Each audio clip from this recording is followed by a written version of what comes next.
What is going on, guys? Welcome back to Bag 'em Outdoors. Today we're doing a little bit of a duck jerky recipe. We are well into the duck season here in northern Minnesota, and I just wanted to show you guys a quick little recipe, so let's get into it. All right, so to start off here, we got our duck breasts. This is a mallard I shot a few days ago. I've tried it with mallard, woody, teal, and it's been pretty good with all those. I haven't tried it with diver yet, but it could work for that as well. But anyways, first step here, we're pretty much just gonna wanna try and cut this into thin little strips that are somewhat kind of like in the shape of jerky. You're just gonna wanna kind of thin it out so the air fryer can do a good job of getting to the middle of those chunks and just getting that dehydrated and well cooked. So you're looking for, got a pretty dull knife here, but something like this, thin strips that kind of look like jerky. So we'll get the rest of this cut up. So we got all of it cut up into nice little thin strips, and we are now ready for step 2.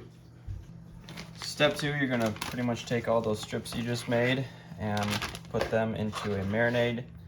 So I'm just putting them into a Ziploc bag here. If you don't have a Ziploc bag, you can use a Tupperware container or a bowl, and just cover that up with some saran wrap or tin foil.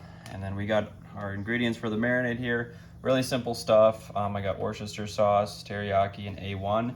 If you don't have all three, you can just pick any of the two, but whatever you do, just use a little bit of the A1.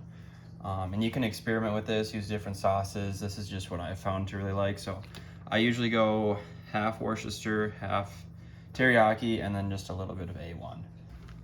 All right, so we got all our meat and sauce mixed into this Ziploc bag here. Pretty much just gonna wanna kinda mix that around with your fingers. Make sure it's kind of evenly distributed.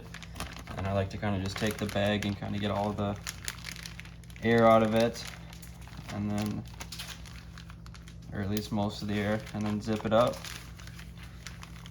And you can see that's pretty well coated. And then I'm gonna throw that in the fridge for probably 2-3 days, maybe even a little bit more.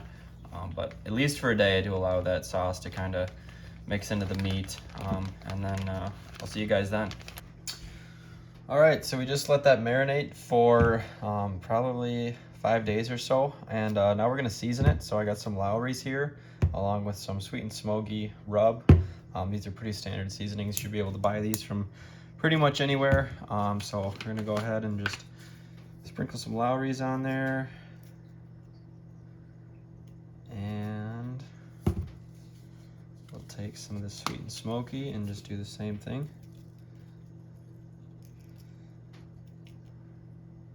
And then instead of flipping it over and seasoning the other side, what I'll do is just kind of mix all of this around.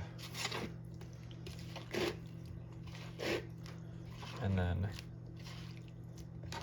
you'll end up getting everything pretty well seasoned. You don't want to over season it because it'll taste a little bit too salty. But now we're ready to throw it in the air fryer. All right, so I got it in the air fry here. You can see it's not overlapping at all, and that's pretty critical. You want to make sure that the air inside the fryer is just allowed to get to every piece of the meat and make it dry out. So got it in there, slide it in, and I like to set it for 180 degrees. That's as low as mine goes, and then I'll go for an hour to start out. And we'll see you in an hour. All right, so it's been an hour here. What I'm gonna do now is take each piece and just flip it over. You can see this is what the other side looks like. Still quite a bit of juices kind of on that other side, so flip around each piece. If you have kind of a, I don't know, like a grate to get it up off of the bottom of the air fryer, that'd be really advantageous, just to kind of let the air kind of get underneath, and then you probably wouldn't even have to do this step. But I'm gonna flip each of these over, and then I'm gonna set it to another 35 minutes at 180, and then that will be it. All right, so I just got done cooking for that last 35 minutes, and this is the finished product. Super tender, a lot of flavor. and it's ready to eat. So you can either go ahead and eat it all in one sitting, or I like to just throw it in a Ziploc bag. Try to keep it refrigerated. I can't really say anything about how preserved it is. If all of the liquid is really out of the meat, I'm not sure. So try to eat it within a week. I usually try to do. Bring it on a hunt, feed it to your buddies, and yeah, that's pretty much it. Hopefully you guys enjoyed, and as always, remember to keep on bagging them.